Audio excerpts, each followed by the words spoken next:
Halloween is just around the corner, horror fam. I couldn't be more excited. And what better way to celebrate Halloween than by watching a spooky Christmas horror film? Well, let me tell you, Terrifier 3 is a true Nightmare Before Christmas. You survived the most famous serial killer since Jack the Ripper. The 5-year anniversary is coming up. I think a lot of people would really like to hear from you after all this time.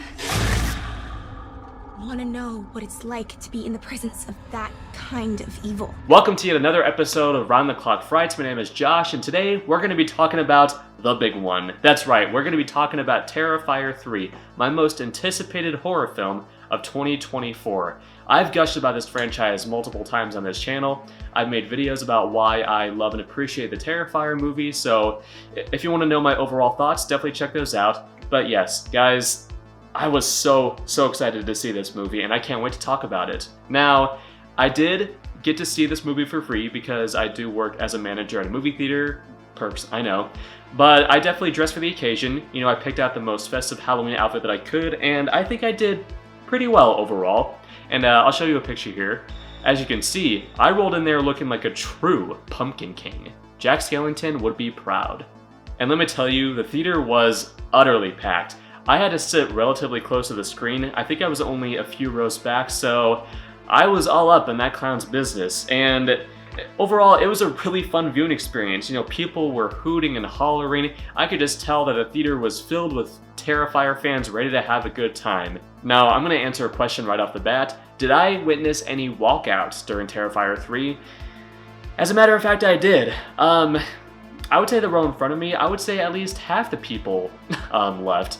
There was this teenage couple who I think were there just to watch a spooky film. They probably didn't know what they were getting into, but they left about 30 minutes into the movie. There was a mom who took her kids to see it, and I'm talking like little kids. Sir!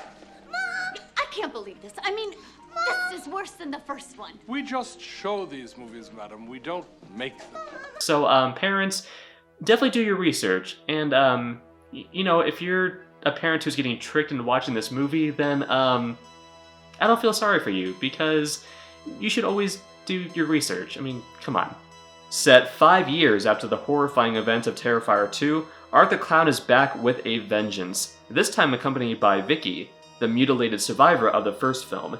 Now, I'm not gonna lie, I was a little bit worried at first about this team-up because I do like to see Art the Clown as a solo act. You know, I like to see him work by himself, so I was a little worried that Vicky would overshadow him too much, but to be honest, they work really well as a duo. I mean, this is the Joker and Harley Quinn movie we should have gotten, instead of the film we actually did get about Joker and Harley Quinn, but we're not going to talk about that here because this is a happy place, and, you know, Art the Clown is the true killer clown of the season, let's be real here. But yeah, it was fun watching Vicky lovingly tease Art like an overbearing girlfriend. There's one scene where she just starts blaring a horn in his face, like, consistently, and he just has this really annoyed look on his face, like, oh my god, what am I getting myself into? Why did I drag this chick along with me? But the weird thing is that Vicky actually disappears for the middle act of the movie, which is a little bit strange. I guess Art didn't feel like taking her along on his murderous adventures, so she disappears for a while and doesn't show up again until the climax, so I thought that was a little off-putting. And even though I was against the idea initially, I kind of wanted to see them work more together. Sienna Shaw, the survivor from the second film, is back, and she's pretty much Sidney Prescott in Scream 2. She's dealing with the trauma of losing her friends at the hands of Art the Clown, and, you know, she has haunting visions throughout the film, you know, never knowing what's real and what isn't. And just like Heather O'Rourke in Poltergeist 3, she is sent to live with her aunt and uncle, but unfortunately not in a luxurious high-rise building. Although that could be a really cool setting for a Terrifier sequel, just set it in this really tall skyscraper. It could be like Poltergeist 3, or hell, it could even be like Die Hard, you know? But instead of Alan Rickman and a bunch of foreign terrorists, it's Art the Clown wreaking havoc. That'd be awesome. Also, a side note, there's one thing I really appreciate about this Sienna character, because even though she is a final girl, she still endures a lot of pain and suffering, and I like that. You know, she never leaves these films unscathed. She takes plenty of beatings and even stabbings. You know, she's not an untouchable hero. She goes through hell in this movie, and you just feel so sorry for her, and she is definitely a hero to root for. That was scary. Yeah. It should be. So, Yeah. So you've been dubbed, as we mentioned, the Scream Queen for your role in Terrifier 2, and now we have Terrifier 3. How do you feel about that title? I don't know if I've earned it yet, honestly. Wrong! So guys, what are my overall thoughts on Terrifier 3? Well, let me tell you.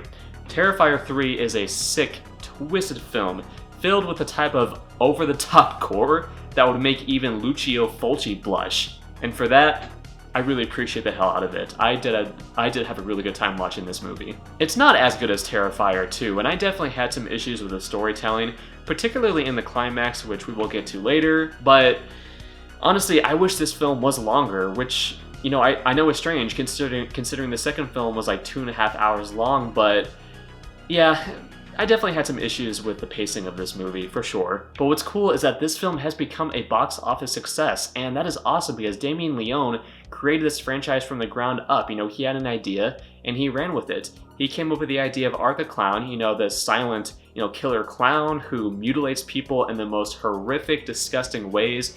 It all started with his film All Hallows Eve, and it continued with Terrifier and Terrifier 2, and now we have Terrifier 3, and hell, if you go to a Spirit Halloween, you'll see freaking Art the Clown in the window. You'll see little kids dressed as Art the Clown.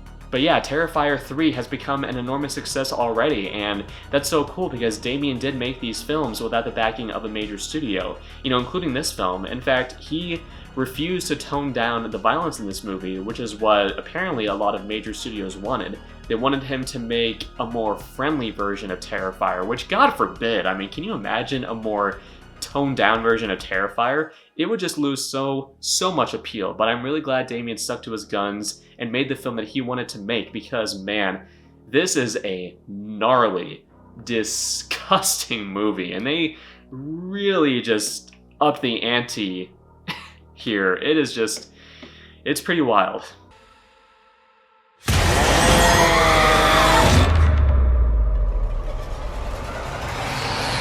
And you know, us horror fans have been craving a new iconic figure for quite some time. You know, since the year 2000, we've had a couple of standouts, like Jigsaw and Sam from Trick or Treat, but Art the Clown is so unique and so memorable, and I wholly understand why he's become such a popular character, and he already ranks up there with some of the greats. I would mention Art the Clown in the same sentence as, you know, classic slasher villains as Freddy Krueger and Jason Voorhees. Actor David Howard Thornton returns again as Art the Clown, and he has perfected the character. He can be simultaneously hilarious and terrifying. He puts you on edge because he switches back and forth at random. You know, one moment you'll be enjoying a beer with Art, and the next moment he'll be pointing a gun in your face, which does happen in this scene, involving a particularly jolly character. I'll just say that, I won't get into detail, but you know, he's like if a silent film star from the 1920s went on a horrible killing spree. Buster Keaton possessed by Satan, if you will. But there are just so many moments in this movie that had me howling with laughter, and you know, some minor spoilers I guess, but I have to talk about a couple of reactions that just killed me. There's one moment in the movie where Art is walking by this window, and a second later he runs back, you know, looking all excited because he sees Santa Claus you know, sitting in a room, and you know, there's another scene where, you know, he's enjoying some Christmas cookies after a particularly gruesome killing spree, but the cookies are so good that he just sits in his chair and, you know, shimmies his shoulders. You know, he's just so delighted by these delicious Christmas cookies. And as I've said before, I've always appreciated the dark humor in these movies. You know, even when Art is mercilessly ripping bodies apart, he's still prancing around like a hyper kid in a candy store, and his funny reactions make the gruesome scenes a little bit more bearable to watch. And you know, whereas Freddy had his glove and Michael Myers had his butcher knife, Art the Clown possesses a whole variety of weapons, and you never know what he's going to use. And he does get some new toys to play with in this movie, including a freaking liquid nitrogen gun, which he puts to good use.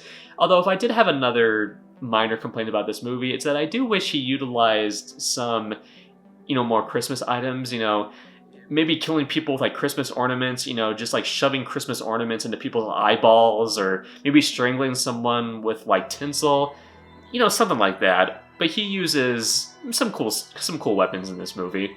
Another standout actor in this movie is Lauren Lavera, who once again is excellent, and she adds quite a bit of humanity to all the gory proceedings.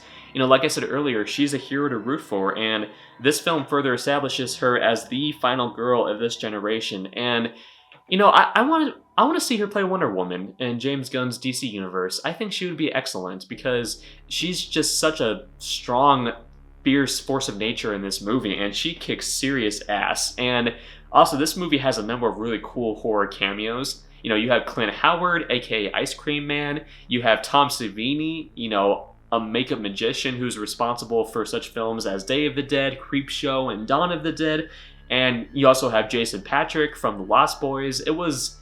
This movie, in many ways, this is a horror fan's dream come true, and it is a love letter to the fans of the franchise. Who's this Santa? He's scaring my kid. Yeah, he's scaring me too. Hey, Santa's handing out presents!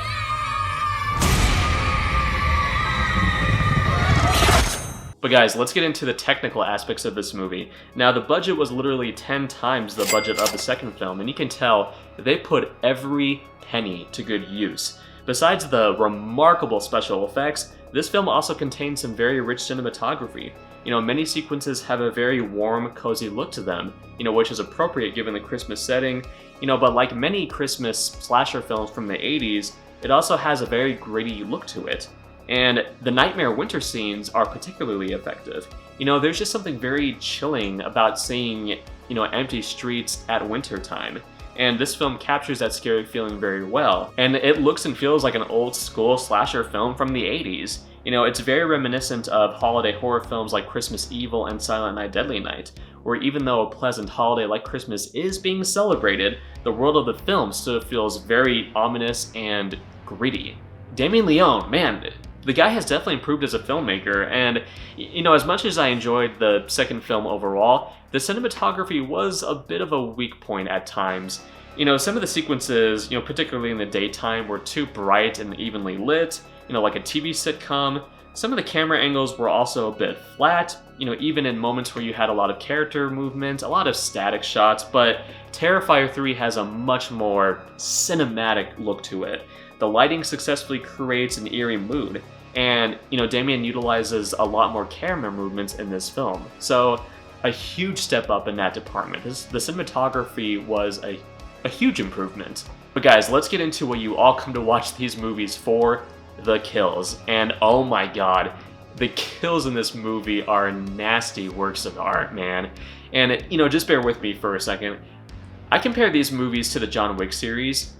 You know how for a while people were complaining about action movies, how, you know, action scenes were often quickly edited and you couldn't really tell what was going on, the camera never really focused on anything. Well, in the Terrifier franchise, the camera focuses on everything. You know, you get good looks at the kills. And that's why I compare these films to the John Wick series, because you often get nice long takes of just the most brutal carnage. And yeah, the special effects are like so amazing. And this film does not hold back. I mean, everyone is a target, and nobody, I mean nobody, is safe. There's a scene set in the mall that I'm sure will have parents, you know, complaining. I'll just say that much. And there's a shower scene in this movie that makes the shower scene in Psycho look like a freaking episode of The Wiggles. It's just so over the top and insane. Okay, time for me to be a nitpicky asshole. Like I mentioned earlier, I did have some problems with this movie. The storyline is just messy. I mean, the narrative definitely isn't as sharp and focused as the second film. It just felt like certain pieces were missing. I mean, characters would just find each other at random. You know, even in the climax, I was asking myself, wait, how the hell did this character get here? How did they know to go to this place in particular? You know, there were just so many questions I had. And, you know, some minor spoilers. In the film, there's a moment where Sienna says she has to return to the Terrifier, you know, the carnival attraction, you know, where this all supposedly began, and she has to retrieve a certain object, and they don't show her going to this location, and I understand it might have spoiled the reveal at the end a little bit, but just give us something. I mean, have her walk through some dark, empty ruins or something. Just something. You don't have to show, you know, what she's retrieving, but they skipped that sequence entirely, and it was a little bizarre. it just, yeah. It felt messy and disjointed at times. But because of these pacing issues, the film does feel a bit rushed at times, and there's even a crucial character who meets a very grisly end, but it's off screen, and it's very jarring because we don't even see, what happens to this character, and they were a pretty important character, so just to see them dead, at the end, that was very strange and off-putting. Kind of weird, given how, important this character is throughout the majority of the movie. I do wonder if Damien was a little concerned about the film's runtime, because I know people complained about the runtime in the second film, so I wonder if he did cut out certain sequences, sequences that he wanted to keep in, but he felt compelled not to because he was worried about the fan backlash. So, yeah, it just, like I said, it just felt like there were pieces missing, and also, I'm not a fan of how they essentially replaced, certain characters and storylines from the second film. In the second film, how we had the little pale girl, that girl who would show up every now and then and play patty cake with Arthur Clown. Not in this film at all. She's essentially replaced by Vicky.